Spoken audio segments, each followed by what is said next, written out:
This segment is sponsored by the local Edward Jones office of Lee Colvin. The host of the show and Edward Jones have an existing business relationship. This event is not a testimonial of services provided by Edward Jones financial advisor Lee Colvin. Rutherford Issues with Bryan Barrett on FM 101.9 and AM 1450 Murfreesboro, FM 100.5 Smyrna. Listen and watch at WGNSradio.com. Back here on Rutherford Issues, and we are powered by Middle Tennessee Electric. Goals written, gym bags packed, house is still glowing as MTE brings fresh energy to Middle Tennessee and beyond. More than power, good energy starts with Middle Tennessee Electric. And speaking of the new year, new goals, Edward Jones financial advisor Lee Colvin joins us this morning for the first time in 2026. Good morning, sir.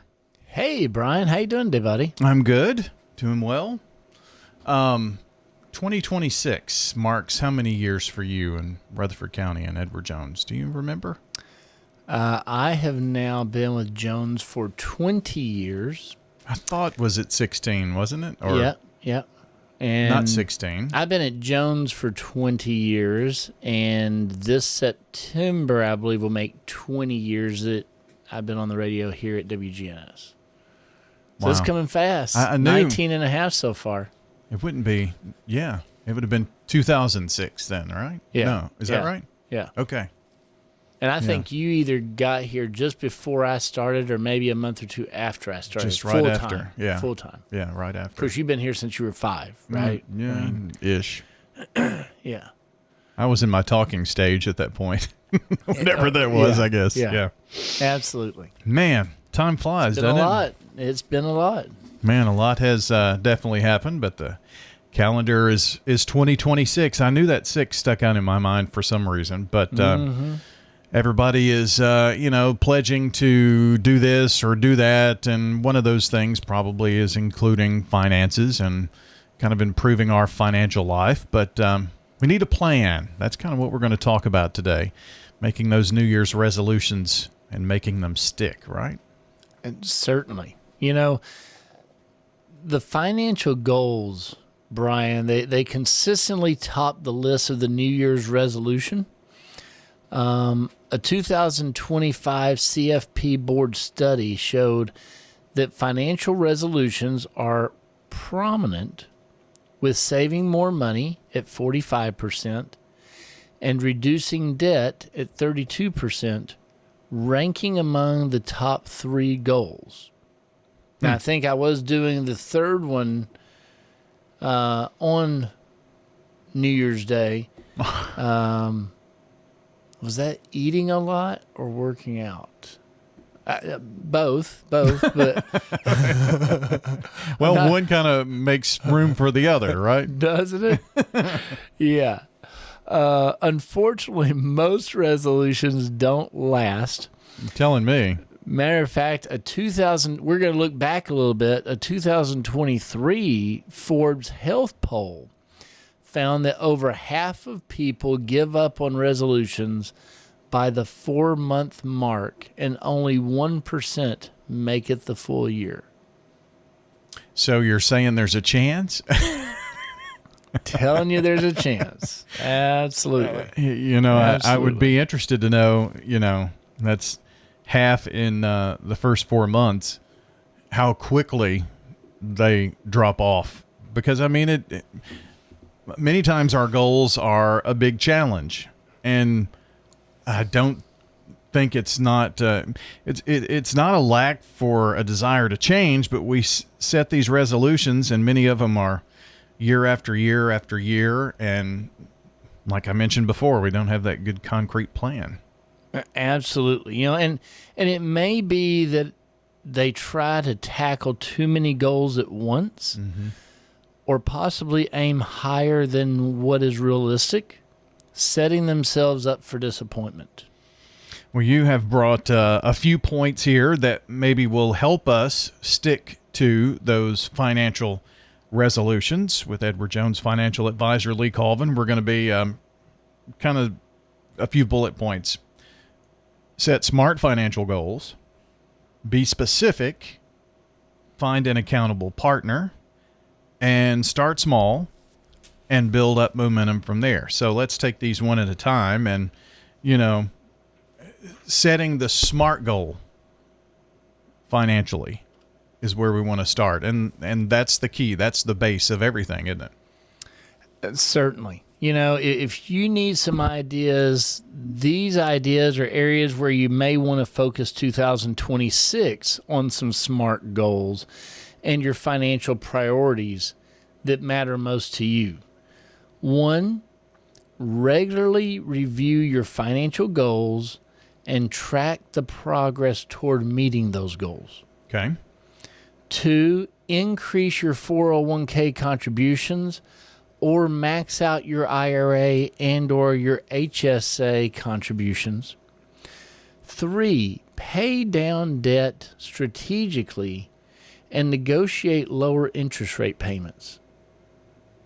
Very important. Just negotiate lower interest rate payments. 4, build an emergency savings fund of 6 to 12 months.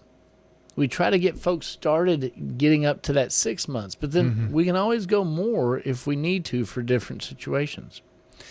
And last, save more consistently. So those are some good baseline points. Setting SMART financial goals, and those are some areas where you may want to look at to start setting those goals.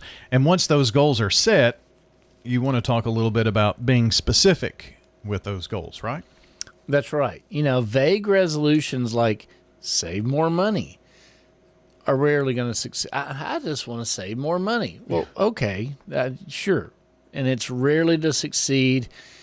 So instead of just saying a blanket statement, it can help to make goals specific and measurable. For example, Brian, let's say rather than making a resolution to start an emergency fund, commit to a specific goal such as, I will put $100 a month into an emergency fund. Okay. This shift from general to specific transforms wishful thinking into actionable steps. And when goals are attainable, it's easier to track progress and stay motivated. So maybe that's something that we put in our budget. We're going to budget and this much goes into the emergency fund, set that amount. So that's a good idea. Definitely. Finding that accountable partner, that's, with a wife who likes to spend, that's all she does is spend, spend, spend. I try to save and, spend, spend, spend, Heather.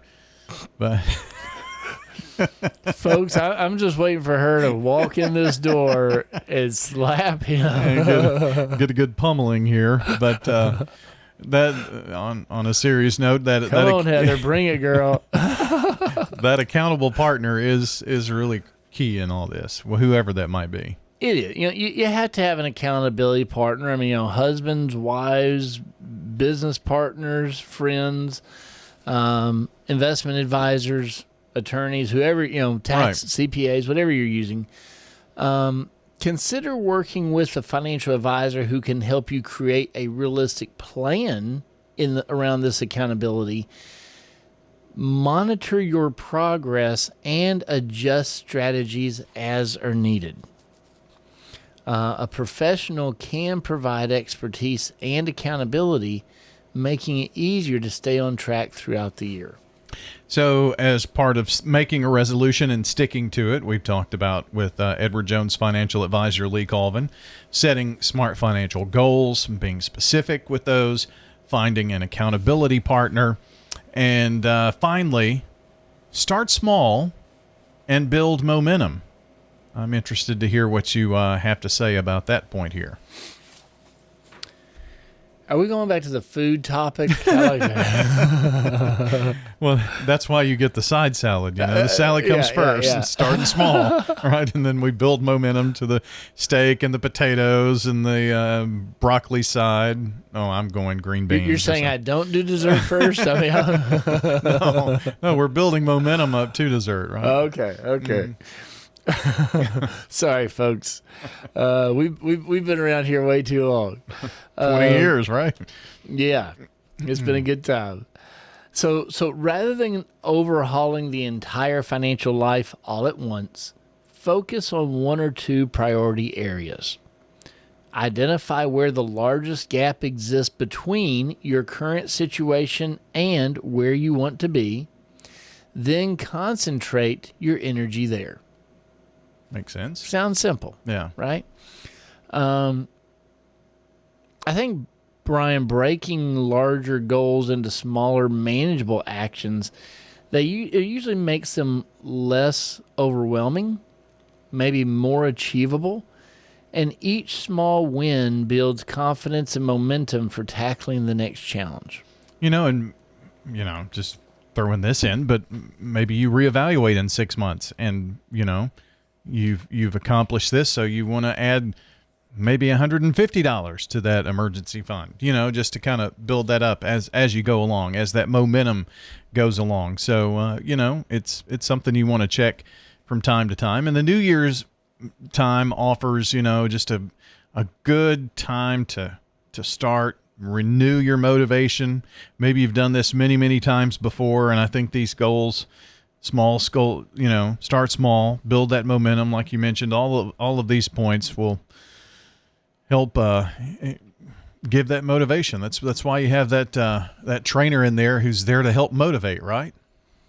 That's it. Have a solid action plan, have specific goals with that action plan, and the right support system. And this could be the year that your financial resolutions finally stick. If someone would like a financial trainer, a financial advisor like yourself, or any of the great Edward Jones folks here in town, what would they need to do to get in touch? Brian, because the area is getting so large anymore, I usually try to suggest on here anyway, give my office a call. Let us know that you're wanting to get started. Let us know where you currently are, maybe toward a specific goal. Hey, I'm looking at this, or I'm looking at that, and this is where I am in that.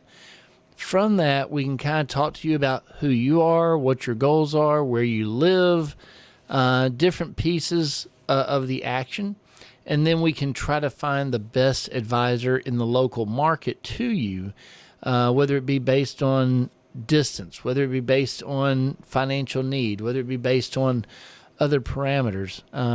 Just working to find who can meet your need best and help you get to that sticky financial resolution.